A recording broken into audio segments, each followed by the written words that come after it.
Hey guys, it's first day after a long weekend. We had Friday was a holiday and then Monday was a holiday. So it's Tuesday right now and the scrapyard is finally open. So I had all this stuff sitting in my truck for the past few days and I haven't moved the truck for a while because I went on Saturday, but they were closed on Saturday. So I had to come all the way back home. Not very much in here except for these 3 copper rads, an aluminum tire, compressor, and 1 small motor there. The rest of it is a bunch of scrap, kind of cleaning up around the yard. A couple bikes, shelving rack that I'm just never going to use, so I'm throwing that out, even though it's a good shelving rack, but I don't really have use for it. And yeah, little stuff here and there. So I'm going to clean up a little bit. Really not going to make much money from the shred at all. I have to remember to ask them what the prices are for aluminum irony, because this giant pile here I want to get rid of, and then I have aluminum there which I want to get rid of too. The whole idea with this area right now is to get it cleaned up, and then what I'm going to do is dismantle this fence. It's my lean-to, and I've finally put a door on the front here. Kind of decorated it with a few knickknacks here and there, and I put a lock on it. My son built the door handle. He's very proud of that. But all it is just a piece of OSB, and then I have a whole bunch of these cedar panels. I reclaimed, there was someone throwing out a whole bunch of their fencing, and this is all cedar, so I brought it all home and took all the panels apart, and I was left with a whole bunch of these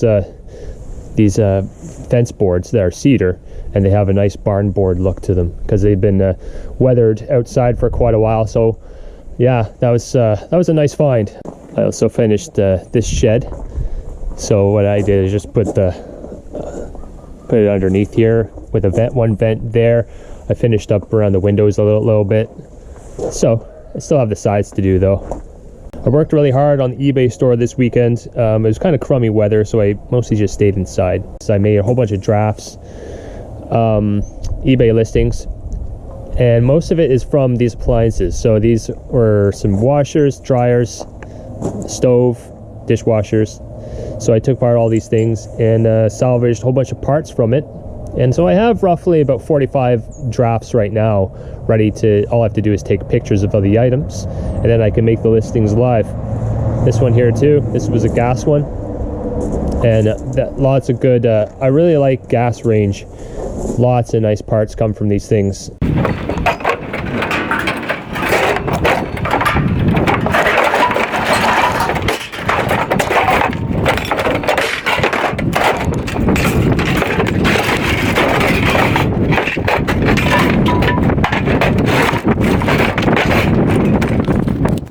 Alright, let's take a look at the receipt. $65 metric ton, so that was $23 in shred. 1 electric motor was $2. That was the small one. Yeah, $2 for the electric motor. The aluminum rim, $9.90.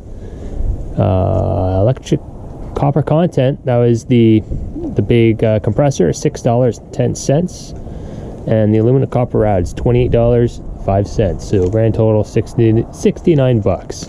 So next thing I'm going to do, get the truck loaded up with all my parcels and get to the post office. So there we have it. Have the bags all bungeed to the sides of the rails here so they don't fly around. In these bags here, there's probably 20 or so parcels that I've sold over the long weekend. So that's Friday, Saturday, Sunday, and Monday. And then 3 things sold this morning that I packaged up. I don't know if this shutdown has helped my sales, but it sure does seem like it.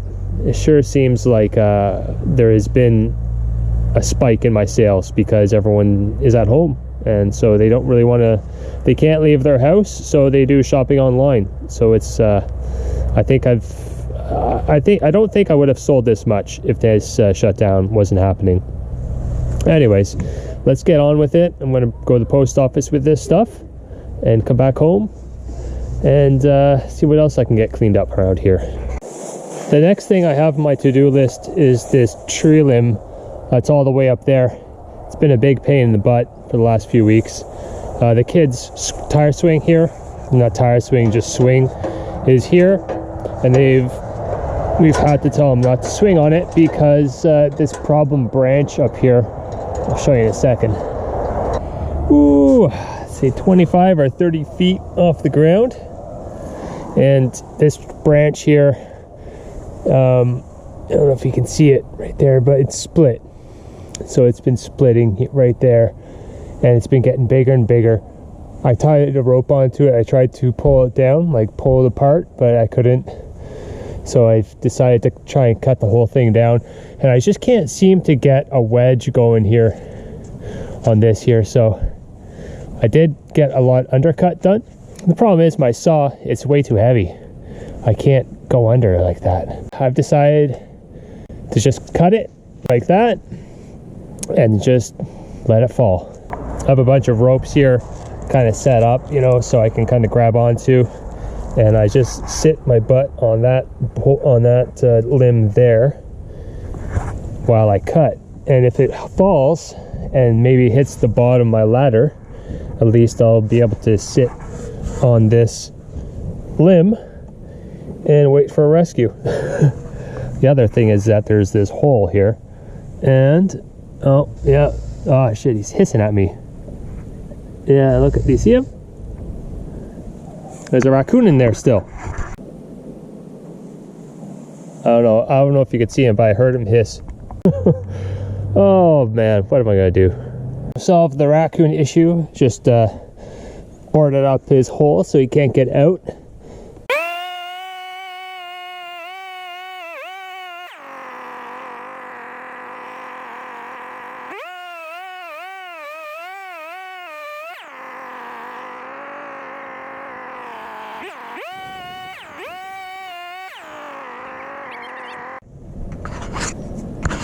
I just whacked myself in the eye with the end of the rope, and it hurts. It hurts so bad. Anyways, can't stop now. We're almost there. Did it. Forgot to hit the record button. Came down pretty nice. It actually hit that branch right there, the one with the tire swing on it, but it just hit it and bounced. Actually came down pretty easily, but unfortunately it hit the trampoline, which I thought it would miss it. The kids like this trampoline. I have so much dust in my eyes and down my throat. Sawdust. Ugh. I'm gonna get washed up and then come back out here, chop this all up for firewood. This evening's job is for me to load all of this into the truck. This is dirty aluminum. So dirty aluminum is anything that has plastic, is aluminum that has plastic or steel bits attached to it. And the rule of thumb is that 50% of the weight should be aluminum and the other half can be anything else. You know, so something like this is all aluminum casing. It has electric motor inside, which is also a, you know, they wouldn't mind getting the motor in with the dirty aluminum. I mean, technically you could bring that in as an electric motor, but other stuff like this, got a bunch of water pouring out. So that is dirty aluminum because of these handles on it, but you could easily take those handles off. So I'm going to keep that stuff aside and clean it up because that's easy to clean up. This is actually probably steel, or sorry, stainless steel, and not aluminum. But I'll keep those pieces aside. Same with this one here. But pretty much everything else in here is going to go as is. Like this ladder, for example, has a lot of these steel rivets in it, and most of the time, I mean, I could probably take an angle grinder and grind those off real quick. I'll think about that one. But like this chair, for example, and all of this stuff here, that has stainless steel inside of it with a plastic coating. But most scrap yards, you just throw it in like dirty stained, dirty aluminum, same thing pretty much. They'll take it. I love these gas valves. That is all dirty aluminum, stuff like that. Yeah, so you get the idea. These have screws in it, so I don't really bother taking that stuff off.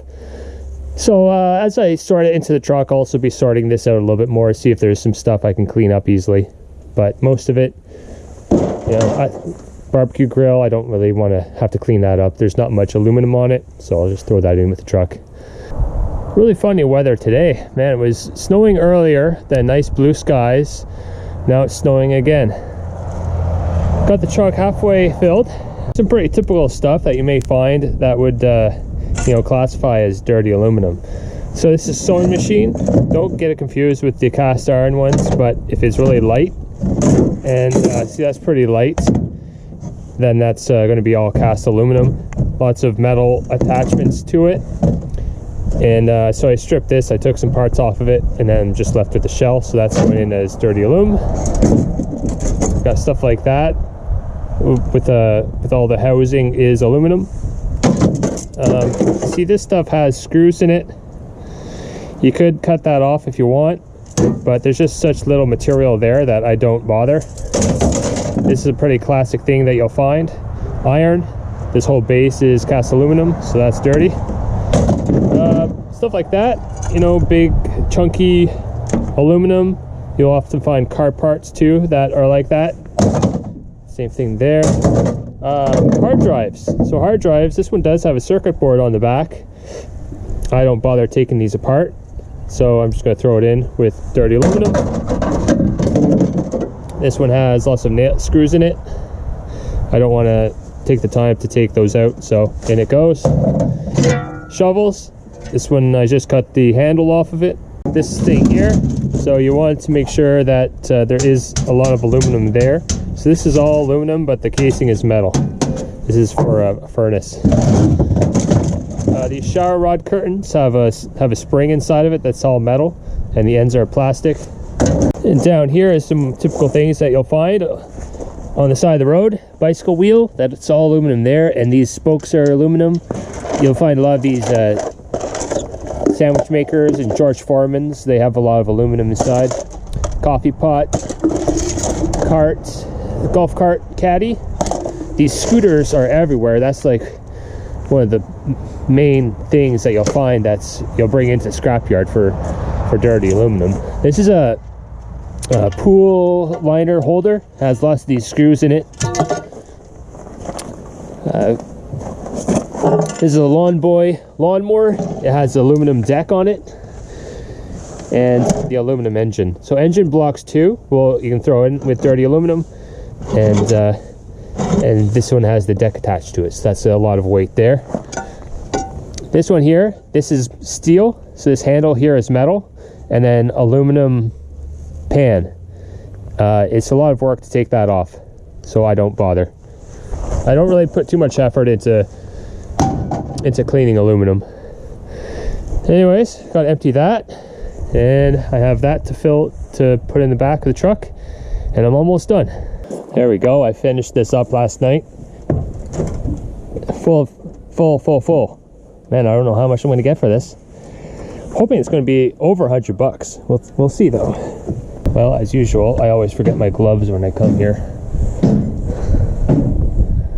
So, the task is to get all that into here.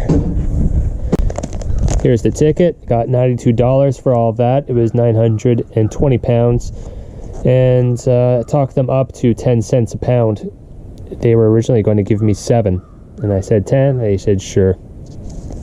10 cents. It's not much at all. It's about the same price as electric motors. It is what it is. You know, it's better than shred, that's for sure. So $92. I can't complain. I took off my hitch lift yesterday because the cable is starting to snap. Got to get a new cable for that. It won't be too bad to replace it. Taking this thing apart a few times now. But that's dead in the water right now. Don't really need it though, because I'm not picking up any scrap, except today's an exception.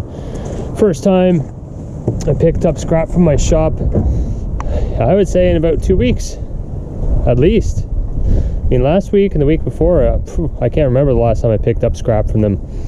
Usually they're like it's an everyday occurrence, but you know, what are we at now? Like it feels like day 700 of this shutdown.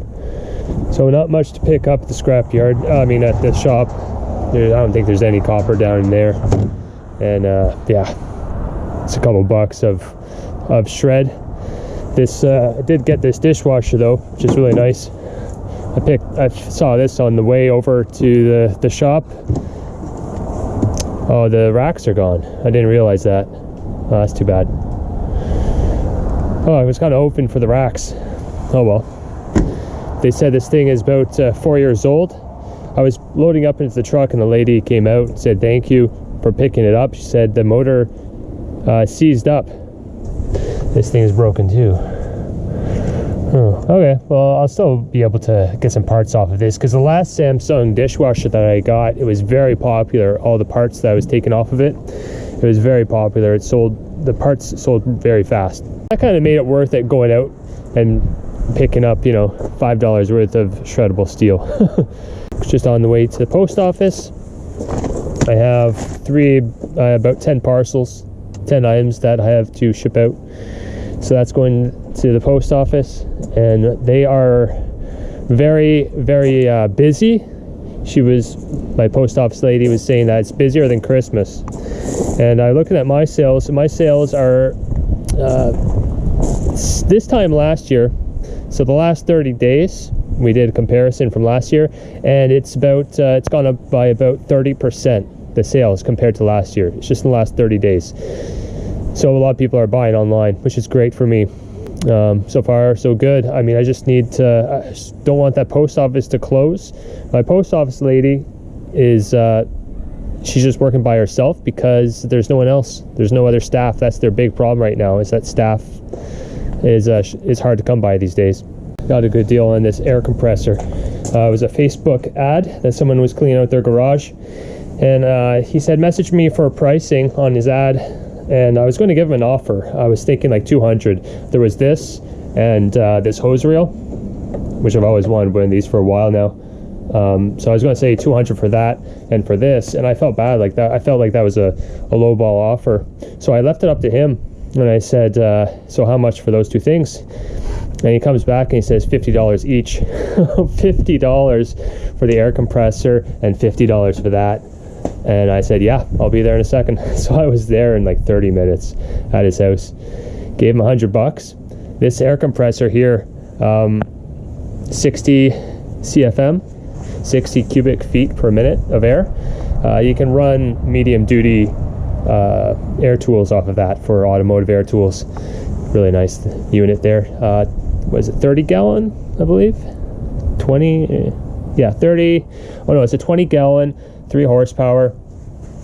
And this thing here, there's a comparable model I saw at Princess Auto, different brand, but it's actually the whole thing is the same, and they're asking $700 for a brand new one. So I got a really good deal on that, and I've always wanted one of these. On the way over there though, we saw this on the side of the road. It was a treadmill, so I picked that up. That actually works. The bearings sound a little squeaky, but I'll be able to salvage quite a few parts from that. I really like parting out treadmills. And also on the way there, also at that same house, there was one of these things. It's whatchamacallit? I've already scrapped it because I'm not going to keep it, but it's an ultrasound machine. Omnisound ultrasound machine. Where does it say it? Anyways, take it from me. That's what it is. So it's a medical device, and I don't sell anything. I don't do anything with medical devices, especially old ones. I just scrap them. You can't sell them. You can't guarantee it's working, so I just stay away from it. Unless there's some supplies, maybe I'll sell medical supplies. But in that same box that was in, I found a whole bunch of this stuff. It is a multi-purpose ultrasound gel. Some multi-purpose gel. I was like, oh, that's interesting. I probably could use something with that. And then I thought to myself, hey, wait a minute. That is what you can use to make hand sanitizer. So I looked up the recipe. So you use about 25% of this and 75% rubbing alcohol. So that's what I did. I already have. There was a couple other bottles like this.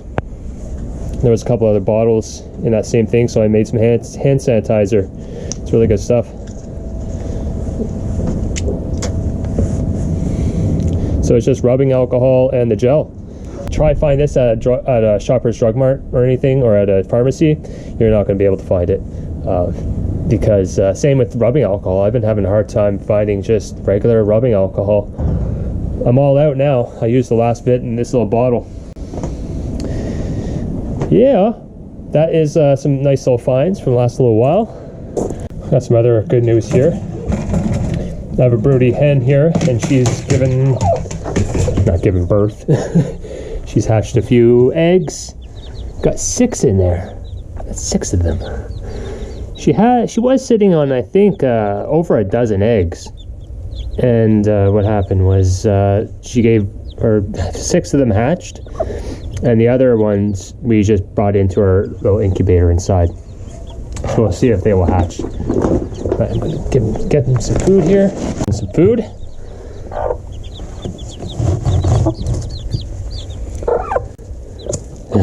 Okay. I hate when they do that. Stop it.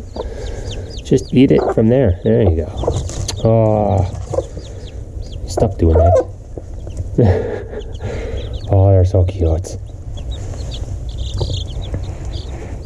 Oops. Come here. She's so cute. My wife, she bought a Cricut. Cricut is like a little machine that you can use to cut out vinyl stickers, decals.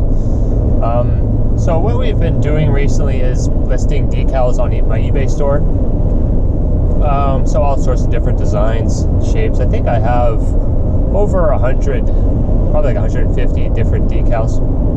And we only sell them for like $5 each. So it's not a big money maker, but it's another tool in the toolbox. And we do sell quite a few. So it's nice. It's just really easy. You know, you just put the decal in an envelope, a couple stamps on it, and send it off. And, you know, it's not a lot of money, but it's still money. So it's just, like I said, it's another thing to sell. What I notice is when you sell low-cost items, you can go either way. You know, the people could be real problems for you, or, you know, you just never hear from them. And it's just, I guess what it is just it's frustrating when there's a problem and the item that you sold them is $5, and, you know, they're making it out to be like you're really screwing them over for some reason, and you're just like, it's a $5 item. Do you want your $5 back? I don't care. But I had there was a couple times where I've gotten negative feedback from people because of these decals, and it's very frustrating. You know, like, if there's a problem, just contact me first. But now the reason why I bring it up is that I sold a person 2 decals in California, and they gave me negative feedback saying they haven't arrived yet.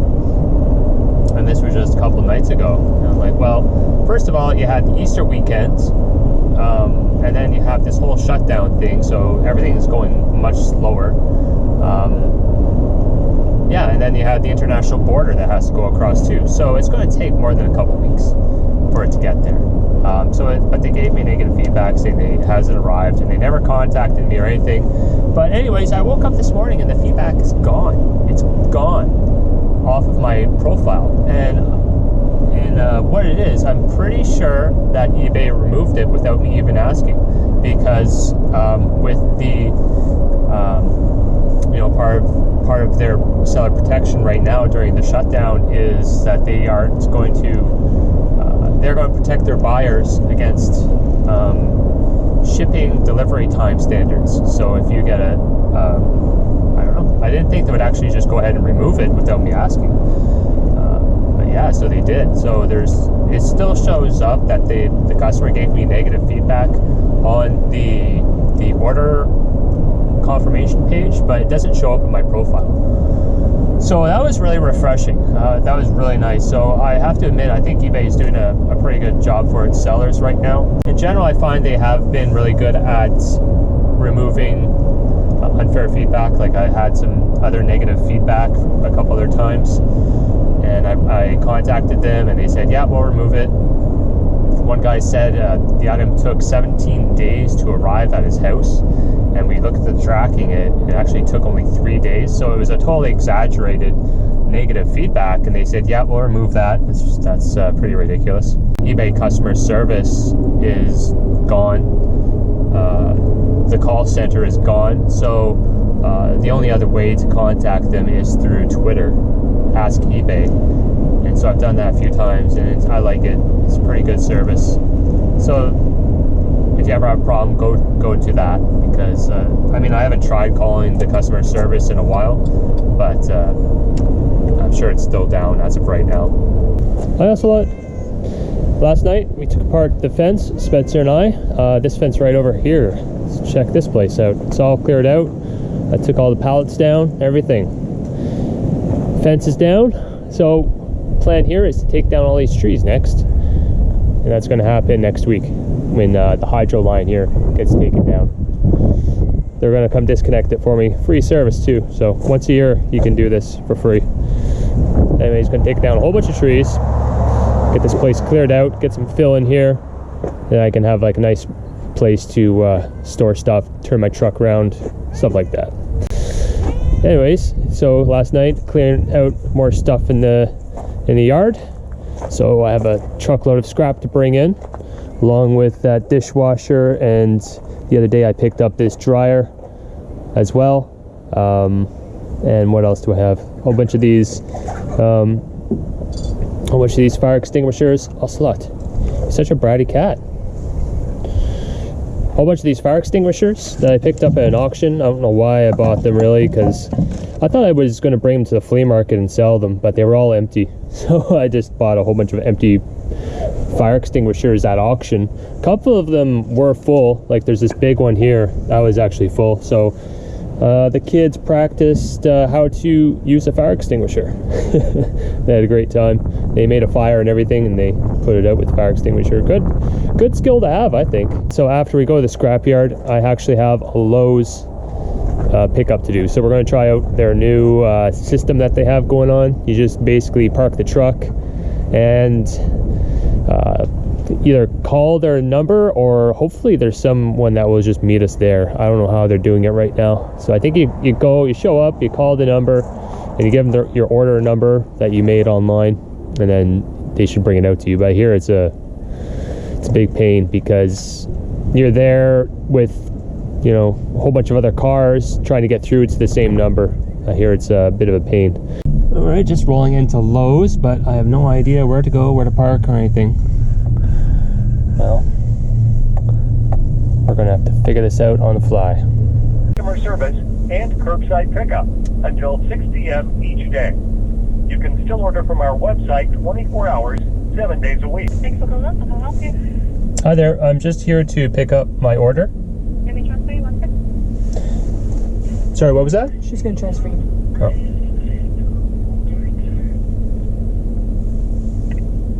Speaking, how can I help you? Hi, I'm just here at Nepean Lowe's to pick up my order. Sure, phone number please. 613-2. Mr. Eric? Yes. What kind of vehicle are you driving?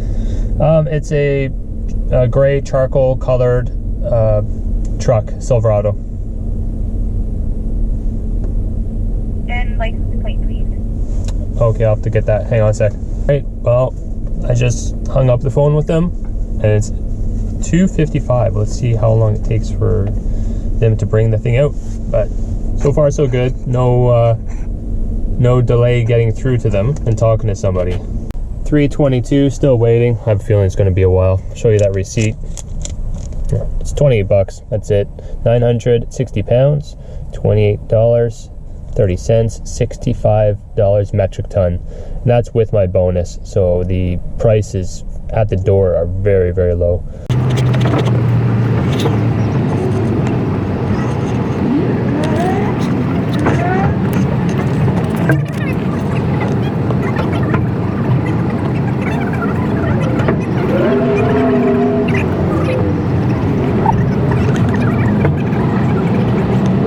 Well, that wasn't bad at all. We got I bought some flooring, some drywall, plywood, some 2x4s. We were there a little while, but it was still pretty good. I mean, they loaded into the truck for me and everything. So I got all that to work on the bathroom, and some drywall on the walls, get the floor down. This is just like some fiber floor. I've used that before in the other house that we had. It's good stuff. I like using it. It's really easy. Yeah, so that is that.